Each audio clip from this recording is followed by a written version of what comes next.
विपणन व्यवस्थापन, marketing management व्यवस्थापनाची एक स्वतंत्र शाखा म्हणून विपणन व्यवस्थापनाकडे पाहिलं जातं. मॅनेजमेंटमध्ये ज्या वेगवेगळ्या शाखा आहेत त्याच्यामध्ये marketing management, finance management, HR management ह्या अशा शाखा आहेत की ज्या शाखांचा उद्योगधंद्यामध्ये, औद्योगिक क्षेत्रामध्ये, व्यवस्थापकीय स्टाफमध्ये यांचा समावेश होतो. तर विपणन व्यवस्थापन जे आहे, तर विपणन म्हणजे काय ते अगोदर आपण पाहूया. विपणन किंवा मार्केटिंग, तर जे कारखान्यामध्ये वस्तू तयार होते, तर ती वस्तू तयार झाल्यानंतर ते ग्राहकाकडे जाईपर्यंत त्या वस्तूवरती ज्या विविध प्रकारच्या प्रक्रिया केल्या जातात त्याला विपणन असं म्हटलं जातं. ग्राहकाकडे पोहोचवण्यासाठी उत्पादकापासून ते उपभोक्त्यापर्यंत, उपभोक्ता म्हणजे काय, ग्राहक किंवा उपभोग घेणारा, उपभोक्त्यापर्यंत वस्तू व सेवांचा प्रवाह कार्यान्वित व्हावा. म्हणजे वस्तू कारखान्यामध्ये जी तयार झाली ती वस्तू उपभोक्त्यापर्यंत पोहोचवण्यासाठी, ती सेवा किंवा ती वस्तू पोहोचवण्यासाठी जो प्रवाह योग्य प्रकारे राबवला जातो, प्रवाह कार्यान्वित व्हावा यासाठी लागणारी व्यावसायिक कार्य, तर ती वस्तू तिथपर्यंत पोहोचण्यासाठी जे जे काही यंत्रणा राबवावी लागते या सगळ्याला मिळून विपणन असं म्हटलं जातं. ही जी व्यावसायिक कार्य करावी लागतात त्याला विपणन असं म्हटलं जातं. लक्षात. आता विपणनाची कार्य कोणती आहेत पहा. विपणनाची कार्य, 1 नंबर, ग्राहकांच्या गरजा व इच्छांचा शोध घेऊन उत्पादन घेणे. आपण याच्या अगोदर पाहिलेलं आहे.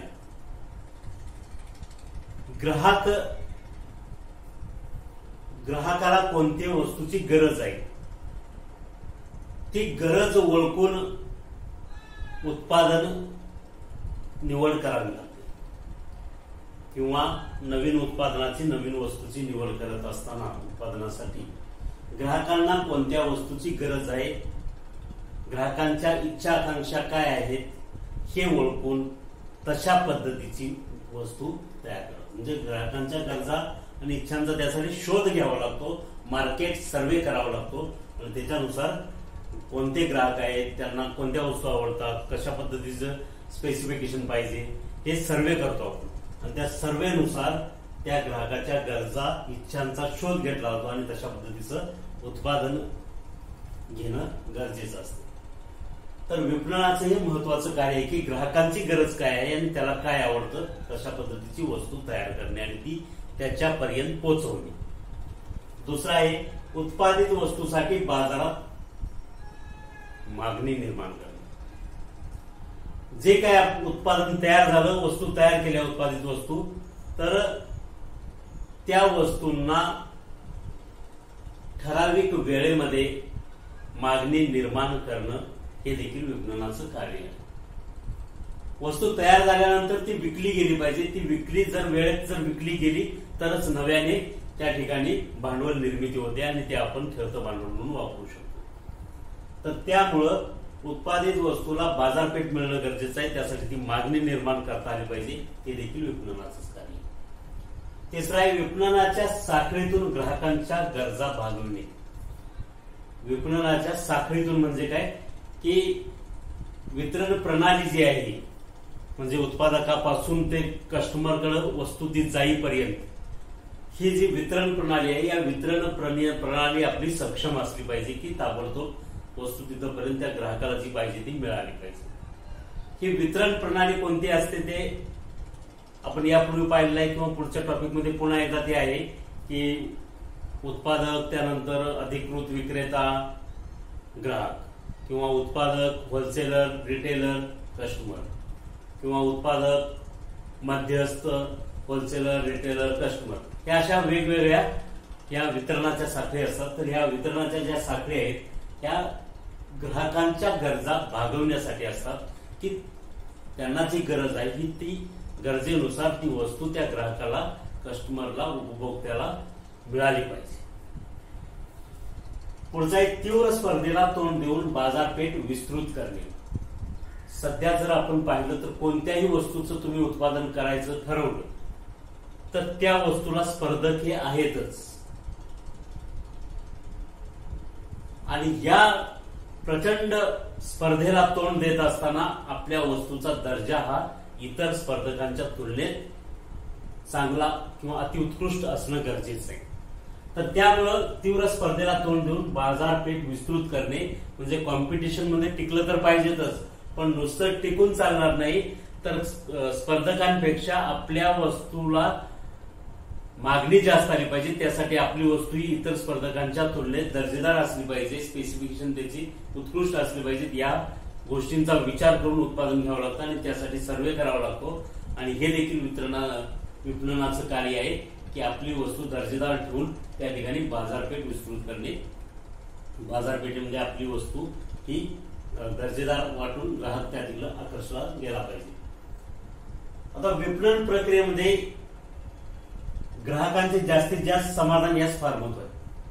मी तुम्हाला यापूर्वी देखील सांगितलेलं आहे, बाजारपेठेमध्ये ग्राहक हा राजा असतो. ग्राहकाला राजाची उपमा दिलेली असते.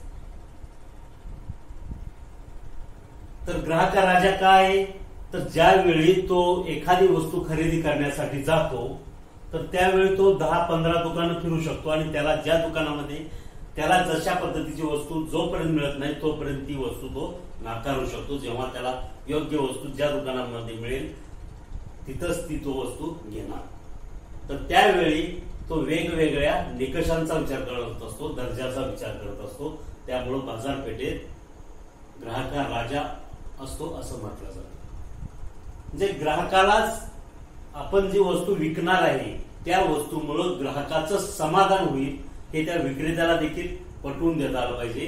आणि तशा पद्धतीचं महत्व ह्या विपणनाला असतं की म्हणजे विपणन ही एक कला आहे की आपण जी वस्तू विकणार आहे त्या वस्तूकडे ग्राहक कशा पद्धतीने आकर्षित होईल, विक्रेता कशा पद्धतीने त्याला पटवू शकतो आणि आपली वस्तू किती दर्जेदार आहे याच्यावरती ग्राहकाचं समाधान देखील अवलंबून असतं. आधुनिक विपणन कार्य हे ग्राहकाभिमुख असल्याने ग्राहकांचे हित व समाधान डोळ्यासमोर ठेवले जाते.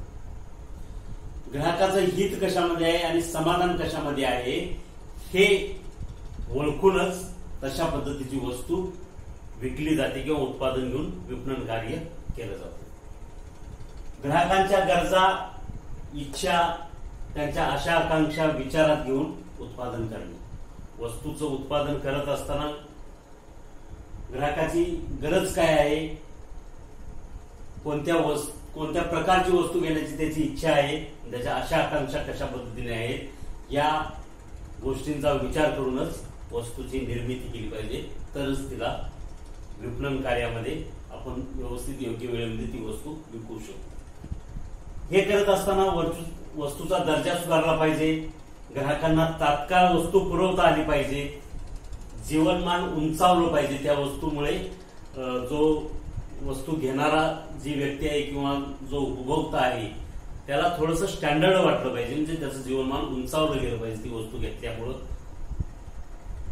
तर ही देखील काय विपणनाची कार्य आहे. वस्तू आणि सेवामधून ग्राहकांना समाधान मिळवून देणे या बाबी विपणनाच्या आधुनिक संकल्पनेत अभिप्रेत आहेत.